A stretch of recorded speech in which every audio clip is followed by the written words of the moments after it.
dengan apa yang kita mampu secara maksimal. Karena kebanggaan seorang guru itu, kebanggaan sekolah secara keseluruhan itu manakala mereka melihat siswa-siswa yang pernah dididik di sekolahnya mencapai satu keberhasilan melebihi dari gurunya. Jadi tidak kebalik ya. Jadi harus mereka yang lebih hebat. Kita itu tugasnya hanya mengantarkan. Nah ini ada yang menarik enggak Pak Jadi sempat ramai juga postingan seorang ibu guru terkait ada seorang muridnya yang menjadi dokter lah kata-kata seperti itu. Dia berprestasi, sering dengar lah prestasi ya. Dan dia menjadi dokter lah intinya. Nah ketika guru itu ketemu gitu dalam satu momen dia lupa terhadap gurunya. Tapi ada ya biasa-biasa saja muridnya. Ya ada kemudian bertemu lagi satu momen malah dia yang biasa-biasa saja sampai memberikan pelayanan ada kesan bagi kalau menurut saya itu kan sesuatu hal yang kontradiktif dan malah saya kira pendidikan karakter itu penting. Pandangan dari Pak itu gimana? Ya betul Pak. Jadi memang dalam setiap proses pembelajaran penanaman karakter itu memang harus selalu. Apalagi kalau mengacu kepada kurikulum yang sekarang yang diterapkan, kurikulum Merdeka, di mana di situ mengedepankan profil pelajar Pancasila. Salah satu karakternya ya sebetulnya bukan karakter yang baru diajarkan, tetapi sebelumnya pun sudah sebelumnya sama. Bagaimana memiliki rasa kecintaan, memiliki hormat, memiliki sikap yang pribadinya yang santun dan lain sebagainya. Memang itu diajarkan selalu, tetapi ya kembali lagi bahwa proses yang dijalani oleh siswa itu juga yang kemudian nanti akan berpengaruh besar terhadap siswa tersebut. Ya kadang memang guru itu kadang memang yang dia ingat itu tiga kategori siswa. Apa aja itu? Biasanya siswa yang memang pandai, siswa yang ya lumayan agak nakal, atau siswa yang ya mohon maaf kurang pandai. Kadang guru itu yang diingat itu terutama dua tadi yang pandai dan yang nakal. Kadang ini selalu diingat oleh guru.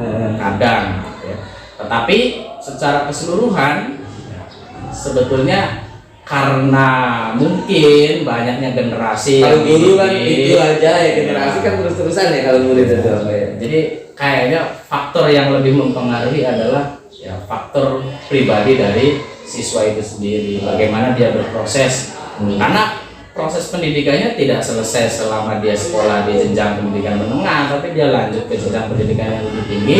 Nah mungkin di situ ada proses ada perubahan sehingga terjadilah apa yang pernah terlihat dalam satu video itu. Tetapi kalau kita bicaranya di sini, kalau pengalaman kita di sini, ya memang hampir semua siswa yang kita jumpai, baik itu ketika dalam satu kesempatan di luar daerah Indramayu ataupun di Indramayu, ya terjadi komunikasi yang memang bagus, terjadi obrolan yang memang bagus bahwa ya kadang siswa ada Pak ingat enggak saya sering kadang-kadang ketika mereka datang gitu atau ke sekolah atau ketemu dalam satu tempat, ya mereka dulu yang menyapa karena tahu. Jadi ya satu kebanggaan guru itu kadang begitu. Kadang-kadang kita tidak ya sebagai guru itu kan tidak meminta apa segala macam. Bahkan lebih senang melihat ya tadi yang sering dilontarkan oleh guru itu ketika ketemu dengan siswanya. Biasanya pertanyaan-pertanyaan yang mengarah kepada sudah sejauh mana pencapaiannya. Misalkan ketika ketemu, sekarang kerja di mana? Sekarang sedang beraktivitas apa? Biasanya begitu. Itu kan harapan dan keinginan dari seorang guru ketika melihat siswanya itu pengen memiliki pencapaian yang lebih secara outcome-nya ya dalam berbagai hal, apakah finansialnya, apakah ya kalau profesi saya kira sama lah, semuanya baik, semuanya bagus, tapi minimal capaian secara pribadinya itu lebih baik, punya perekonomian yang lebih baik sehingga dia bisa membantu keluarganya, bisa menopang keluarganya. Kalau dari segi ya munafik dong kalau tidak mengakui bahwa ketika kita ya kayak Pak Jenal nih, Pak Kapsek itu tentu tidak senang saja gitu kan. Betul. Yang paling kemudian aduh gitu ngenes lah ibaratnya menjadi kepala sekolah ini atau pemengkhianat teman gitu. Apa Pak Jenal? Tentu ada yang dibawa dong. Iya, sebetulnya banyak sebetulnya, tetapi kalau saya itu lebih senang memunculkan semangat positif, lebih senang memunculkan semangat bagaimana membangunnya. Jadi karena mengeluh itu menurut saya, Mas ya, mengeluh terhadap satu keadaan itu nggak memperbaiki keadaan itu, tidak akan memperbaiki keadaan itu. Dengan mengeluh sekuat apapun, sehebat apapun, kecuali kita mengeluh kepada Sang Maha Pencipta kita, ya tentu itu menjadi satu memberikan ketenangan. Berarti secara ini tidak ada, ya tidak. Walaupun ada persoalan kendala atau permasalahan pasti ada, itu pasti ada. Tetapi persoalan yang ada itu bagaimana kemudian menjadi sebuah sumber kekuatan. Karena itu tantangannya. Challenge-nya di situ. Tantangannya di situ. Ya kayak contoh misalkan sekolah di daerah pinggiran, daerah perkampungan gitu kan, bagaimana kultur masyarakat yang ada di sekitar, bagaimana tingkat perekonomian para orang tua, gitu kan. Ini kan yang paling dominan kan menengah ke bawah, Pak. Kita nggak bisa pukul rata lah ya. Yang paling dominan menengah ke bawah, sehingga banyak sekali persoalan, banyak sekali kendala. Tapi so far so good lah ya. Tapi bagaimana kemudian kita mensiasati itu supaya tadi persoalan, kendala atau tantangan yang pasti akan kita jumpai itu menjadi sebuah tantangan untuk diselesaikan, untuk dicari solusinya. Karena tidak ada persoalan yang tidak ada jalan keluarnya. Selalu ada solusi. Pasti ada. Asalkan tadi yang kita tampilkan, yang kita kedepankan adalah semangat untuk memberikan kontribusi yang baik dalam kehidupan sosial. Itu saja. Kalau itu yang paling utama, semangat yang paling utama ditonjolkan, maka kendala sekuat apapun ya sepertinya tidak terasa, tidak menjadi sebuah beban kemudian menyebabkan kita berhenti, tetapi justru malah kita pengen berbuat lebih. Kalau guru-gurunya ini orang sini banyak kan atau?